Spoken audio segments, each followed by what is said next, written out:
আমাদের ইন্টারনেট ব্যান্ডউইথের মাসিক মূল্য মাননীয় স্পিকার, যারা বাজেট ঘোষণার পর যারা যে সকল টকশোতে কিংবা অর্থনীতিবিদ অথবা আমাদের রাজনৈতিক সমালোচক জননেত্রী শেখ হাসিনার বাজেটের সমালোচনা করেন, তাদের উদ্দেশ্যে এই স্লাইড মাননীয় স্পিকার। ইন্টারনেটের দাম 2008-এর আগে, আওয়ামী লীগ সরকার আসার আগে ছিল 85,000 টাকা পার এমবিপিএস।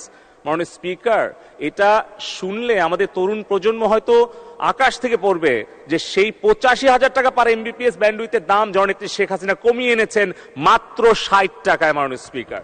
তাহলে সেই কারণেই কিন্তু আজকে বাংলাদেশে 13 কোটি ইন্টারনেট ব্যবহারকারী।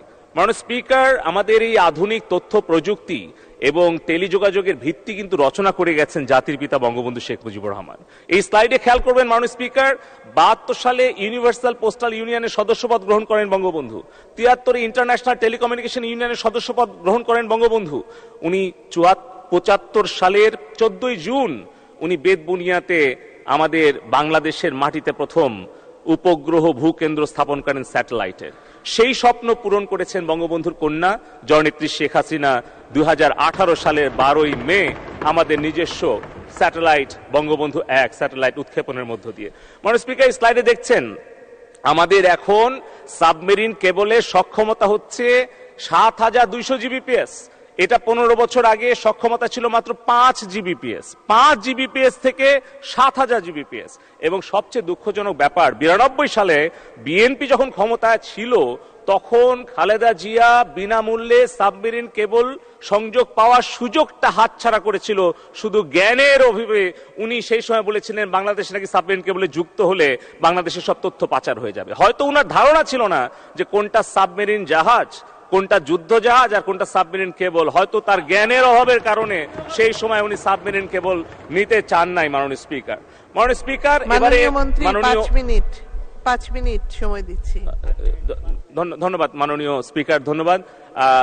আমি শুধু এখানে একটা বিষয় বলতে চাই, এখানে কিন্তু বঙ্গবন্ধু স্যাটেলাইট 1 দিয়ে কিন্তু আমরা থামছি না। মাননীয় স্পিকার, মাননীয় প্রধানমন্ত্রী বিগত দ্বাদশ জাতীয় সংসদ নির্বাচনের আগে উনি স্মার্ট বাংলাদেশ রূপকল্পে ঘোষণা করেছেন আমাদের এখন কমিউনিকেশন এন্টারটেইনমেন্ট স্যাটেলাইটে 40টা বাংলাদেশি টেলিভিশন, এখন এই যে বিটিভি, সংসদ টিভি এবং প্রাইভেট চ্যানেল সবগুলো কিন্তু বঙ্গবন্ধু স্যাটেলাইট 1 দিয়ে চলছে। এমনকি বিদেশি 20টি স্যাটেলাইট চলছে। মাননীয় প্রধানমন্ত্রী বলেছেন ভারত, নেপাল সহ পার্শ্ববর্তী যতগুলো দেশ, ভুটান, সবাইকে আমাদের বঙ্গবন্ধু স্যাটেলাইট 1-এর কমিউনিকেশন সাপোর্টটা দিতে, এবং আমরা সেটাও দিচ্ছি মাননীয় স্পিকার। এবং মাননীয় স্পিকার, মাননীয় প্রধানমন্ত্রী বলেছেন এখন আমরা আর্থ অবজারভেটরি স্যাটেলাইট, ডিফেন্স স্যাটেলাইট, আমাদের সিকিউরিটি স্যাটেলাইট নিজস্ব থাকবে। আমরা 8টা থেকে 10টা নিজস্ব স্যাটেলাইট আগামী 4 বছরের মধ্যে, অর্থাৎ এই সরকারের মেয়াদে আমরা ইনশাল্লাহ মহাকাশে উৎক্ষেপণ করব বঙ্গবন্ধু স্যাটেলাইট 2, এবং যেটি আমাদের একদিকে সুরক্ষা দেবে, অপরদিকে পরিবেশগত উন্নয়ন, শহরায়ন, নগরায়ন, ভবিষ্যৎ পরিকল্পনা, আগাম বন্যার হাত থেকে রক্ষা, সব জায়গায় আমাদের সেই বঙ্গবন্ধু স্যাটেলাইট 2 আমাদেরকে সহযোগিতা করবে।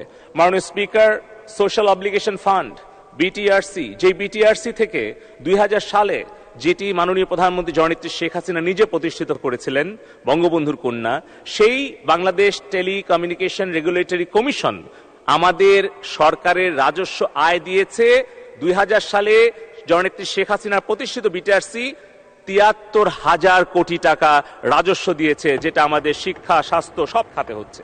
এবং আমাদের সোশ্যাল অব্লিগেশন ফান্ড থেকে আমরা 117টি চর, দ্বীপ, দুর্গম অঞ্চলে বঙ্গবন্ধু 1 স্যাটেলাইট থেকে আমরা শিক্ষা, স্বাস্থ্য সেবা প্রদান করছি। মাননীয় স্পিকার, আমরা 2041 সালের স্মার্ট বাংলাদেশের অভিযাত্রায় 4টি স্তম্ভ আমরা মাননীয় প্রধানমন্ত্রী জননেত্রী শেখ হাসিনার কাছ থেকে পেয়েছি। এই 4টি স্তম্ভের ওপরে 41 সালে গড়ে উঠবে আমাদের বঙ্গবন্ধুর স্বপ্নের সোনার বাংলার আধুনিক রূপ, একটি অন্তর্ভুক্তিমূলক উদ্ভাবনী স্মার্ট বাংলাদেশ।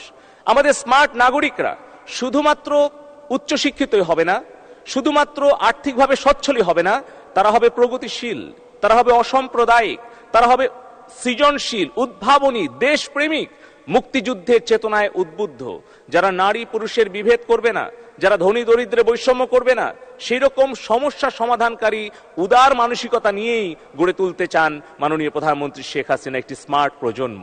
স্মার্ট অর্থনীতি হবে, সজীব ওয়াজেদ জয় বলেছেন, ক্যাশলেস, যেখানে কোনো ফাঁকি দেওয়ার সুযোগ থাকবে না, যেখানে কোনো ঋণ খেলাপি করার সুযোগ থাকবে না, দেশ থেকে বিদেশে টাকা পাচারের সুযোগ থাকবে না, সবকিছু হবে ট্রান্সপারেন্ট, ডিজিটাল, ইন্টারকানেক্টেড, এবং স্মার্ট সরকার হবে পেপারলেস, করাপশন ফ্রি, ফেসলেস।